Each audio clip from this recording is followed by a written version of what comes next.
We lost connection with Bob now.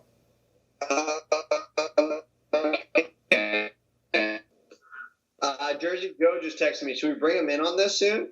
No.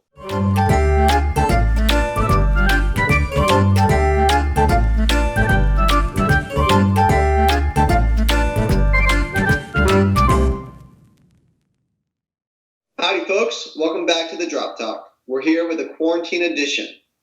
I know times are tough right now, but we're hoping that this show can give you just a small break and a little bit of entertainment. So without any further ado, we'd like to bring on probably the most special guest we can have on this show. Yep. Harley Clifford. Bring him in. Here we go. Harley Clifford, coming from Australia. Cheers to that. Harley Clifford. I mean, he's in Australia. Things are delayed. Sorry, guys. Actually, I'm not sorry. I didn't really want to do this, but hi, how you doing? That's okay. Hey, cheers. Good to see you. Not likewise. You look lovely, my friend. You're glowing. Tell us. What's You look like Tiger King and Ed Sheeran had a baby. I've been hearing that on the streets. It's fitting. So what's happening? You have a glow to you.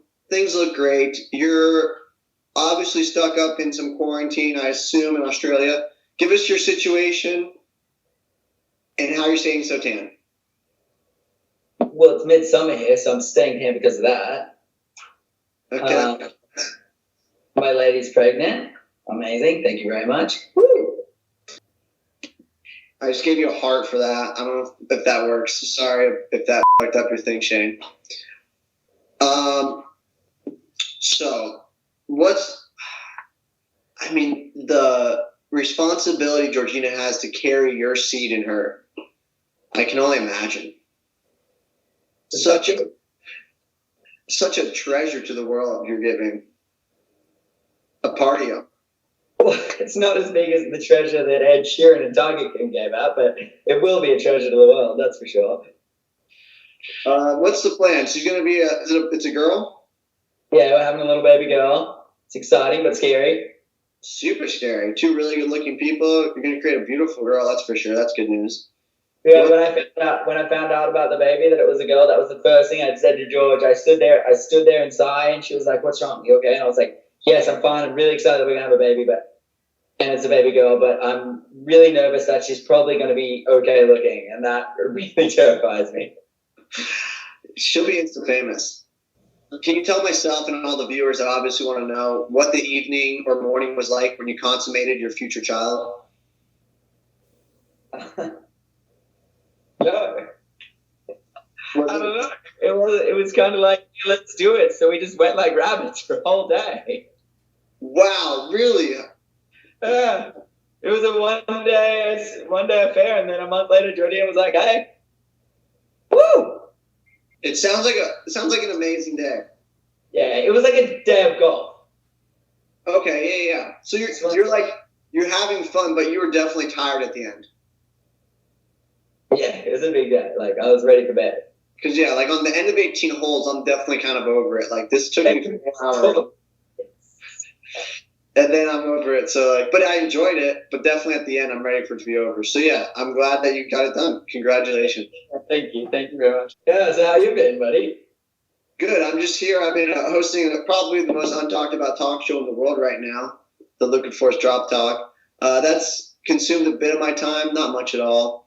And the rest of that has been spent, just trying to save the world and stay away from people. It's a tough. Yeah, you're on a heavy slope for a while. I think it's kind of plateaued. You're not really falling any further, but yeah, I like where you're at right now. It's really nice. I mean, you know what it's like to be world number one. Not many people do. Yeah, especially former world number one. Yeah, that's settling in for me now too. I've been there. Yeah.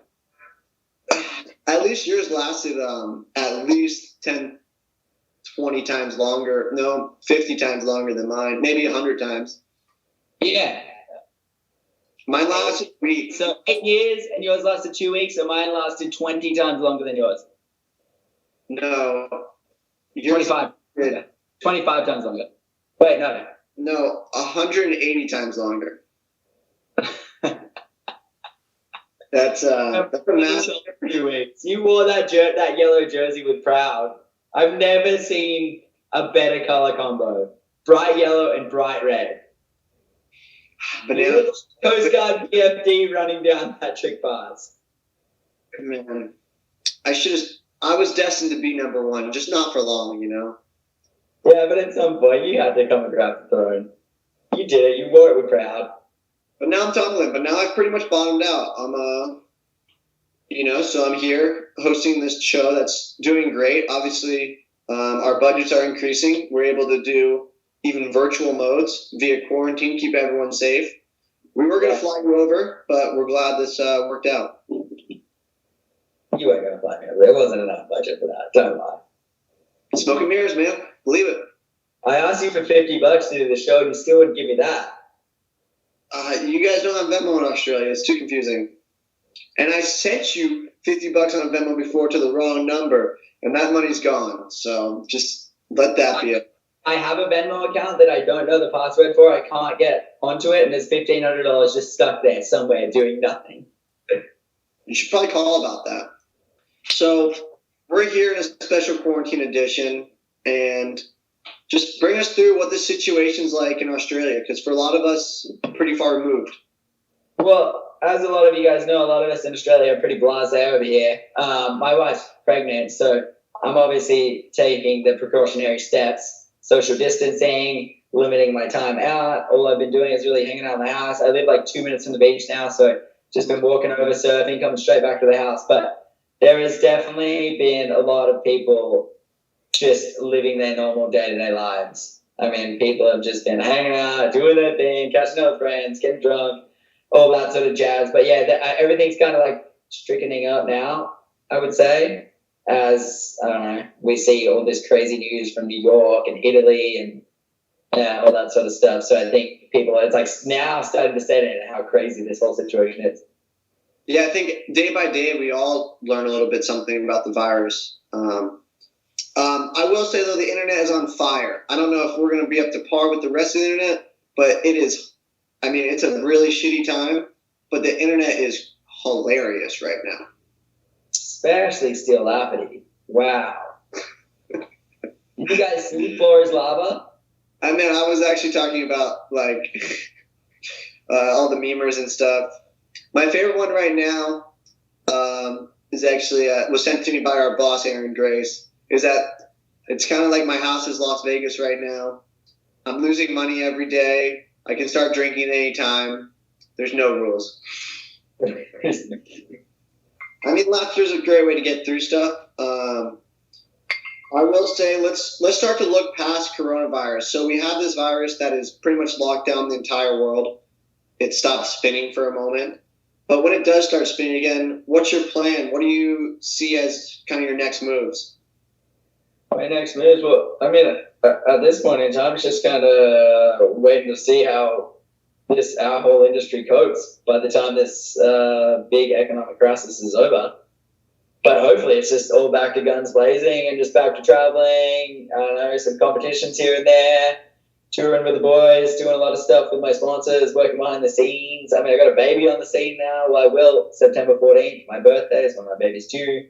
So that's kind of like consuming a lot of my future at the moment. So yeah, just kind of gearing up for a family life and sort of, I don't know, nearly a couple more years of competing, and then it'll kind of transition into the afterlife of wakeboarding, and I don't know, just kind of whatever that holds. So with obviously the economy being hit right now, how bad do things have to get for you to sell your baby? Sell my baby. I mean, let's be realistic here. We got to think of all options. Alrighty. Sponsor block. Oh, there we go. Sponsors. Our sponsors. Yeah, this. I feel pretty good about the sponsorship here. How's yours working out? Probably better than yours. Yeah, I paid for these, so. So I'm not sure if you watched our previous drop talk, but Gunther Oka was talking about the GOAT. And before you go any further, I was thoroughly disappointed with both of those. he mentioned your name, and then I reiterated that. Stand up for me. I didn't say no, I didn't. I said that you were the greatest looking, and I stand hard on that. So I have to ask you this. Obviously, with that conversation, our last drop talk, I labeled you as the greatest looking. Are you more proud of the fact that you're the greatest looking wakeboarder or the greatest? Ryan Grubb raced wakeboarding for a while, dude. That guy is gorgeous. Sean Watson, gorgeous. You got a good point. Danny Hart, 6'3", gorgeous. Brad Smela. Brad Smela. That guy Can't walk, still get way more pussy than us. I know. Cheers. He is a gorgeous man. He is a very gorgeous man. His breath. Wow, have you seen those underwear shots of him from years ago? The guy was a Calvin Klein model. It's like nothing else. Yeah. Okay.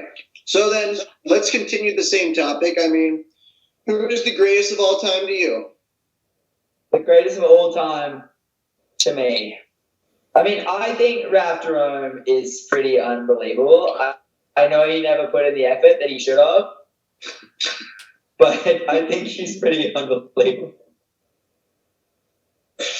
He kind of he came to his potential, but his potential was way higher than if he put in more effort.